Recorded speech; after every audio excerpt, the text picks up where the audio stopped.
दोस्तों नमस्ते, राधे राधे, अस्सलाम वालेकुम, शास्त्रीय काल। तो आज दोस्तों आपके सामने एक बहुत ही अच्छा वीडियो लेके आया हूँ।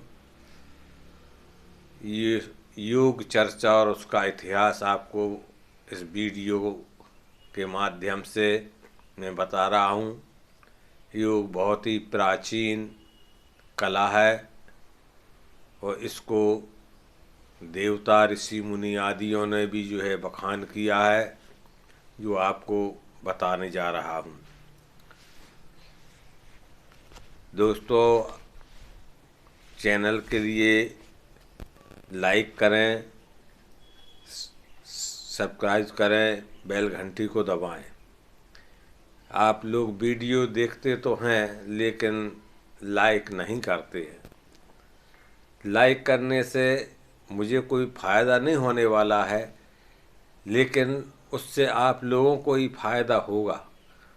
वो ये कि मेरा मनोबल बढ़ेगा, मैं और भी अच्छे अच्छे वीडियो बनाने के लिए जो है मंथन करूँगा, पुस्तकों को देखूँगा, वीडियो बनाने के लिए रचनाएं ढूंढूंगा जो आपके समक्ष पहुंच सकें।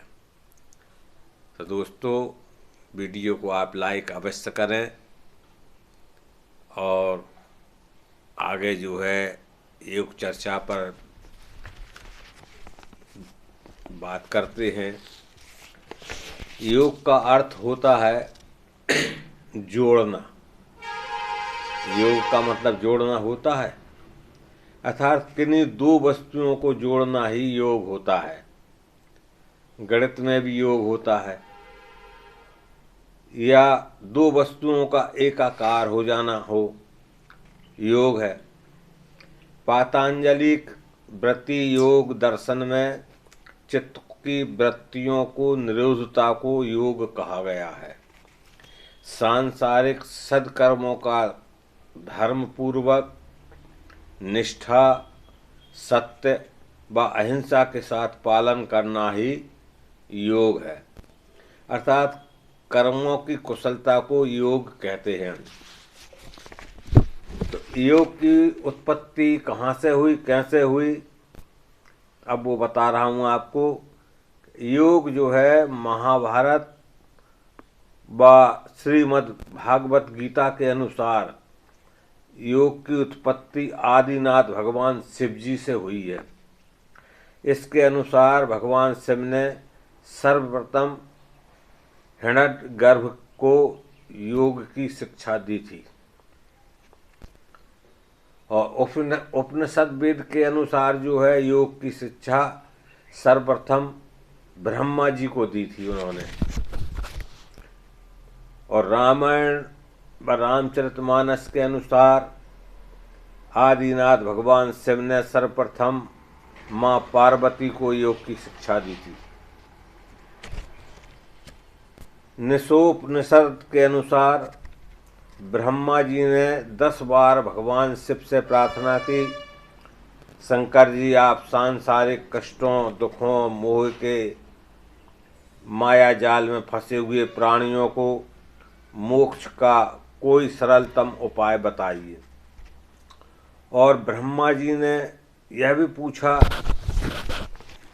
कि ऐसा भी उपाय बताइए जिससे बीमारियों पर एवं मृत्यु पर भी विजय प्राप्त की जा सके।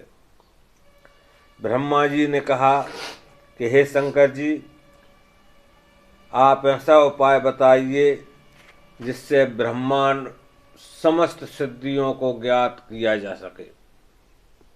ब्रह्मांड की समस्त सिद्धियों का ज्ञान किया जा सके, ऐसा जो है आप उपाय बताइए।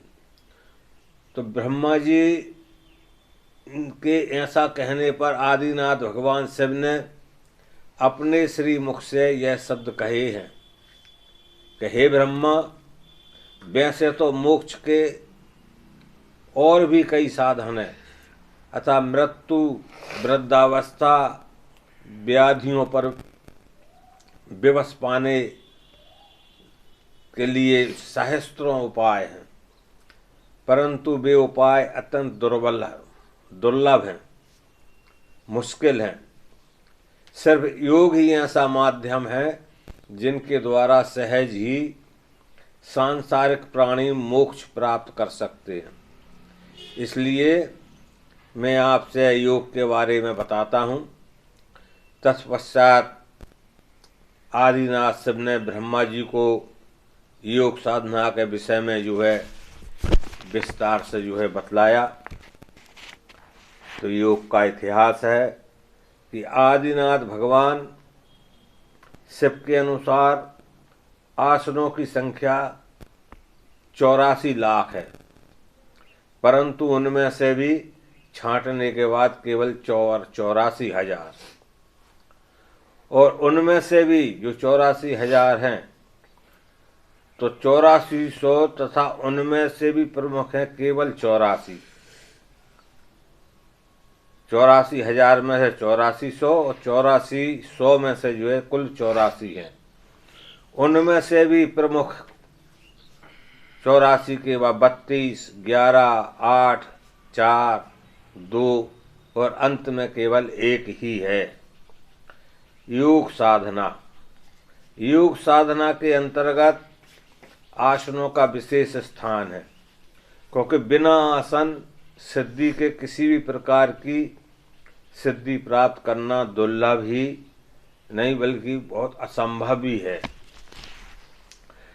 चाहे किसी भी पद्धति का योग साधक हो, प्रत्येक साधना में आसन का जो है एक बहुत ही महत्वपूर्ण महत्व होता है।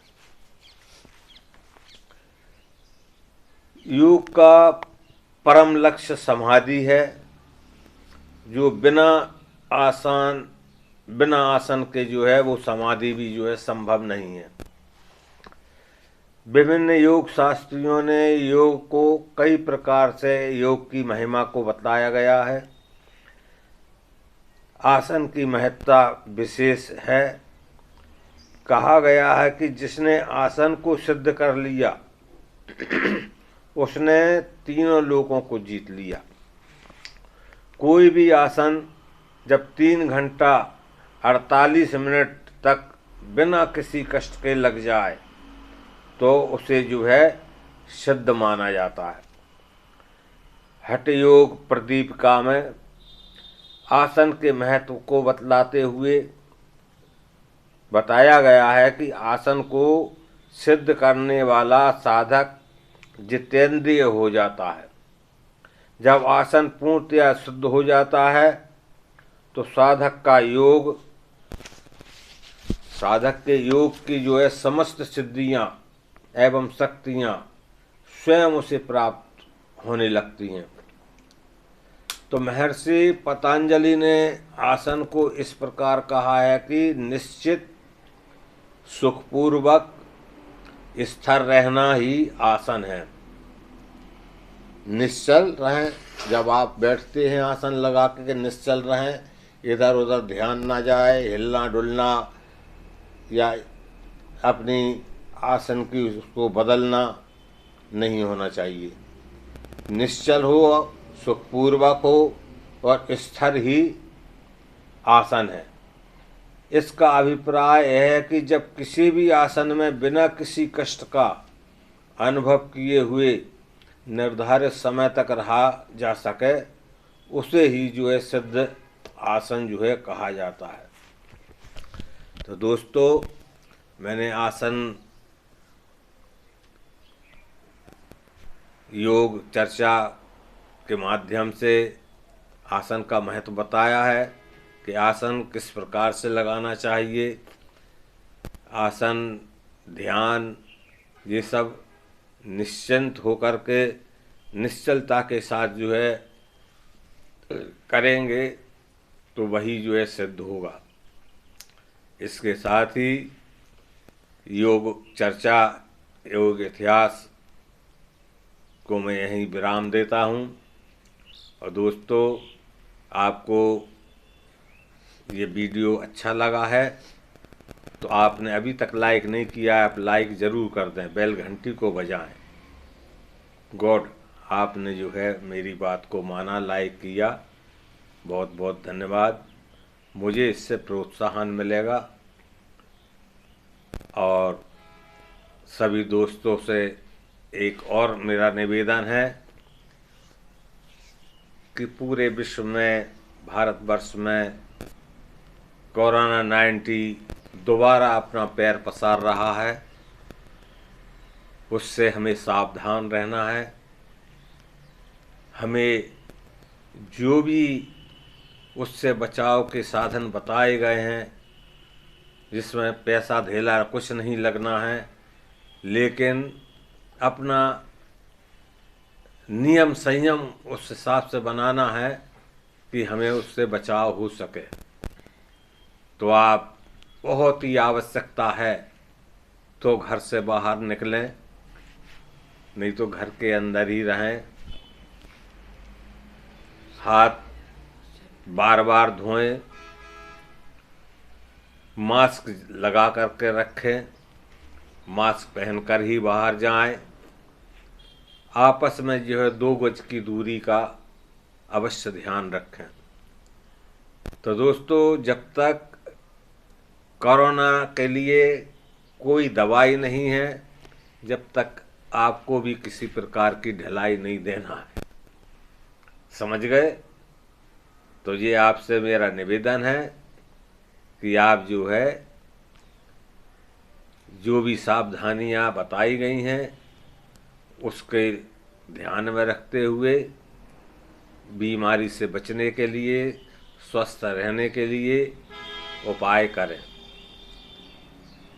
यदि किसी प्रकार की आपको शंका लगती है तो आप सीधे अपने नज़दीक के अस्पताल से जो है संपर्क करें, जांच कराएं और निश्चिंत हो। तो आपको अब मुझे आज्ञा दीजिए। नमस्ते, जय श्री राम, सलाम वालेकुम, सत श्री अकाल।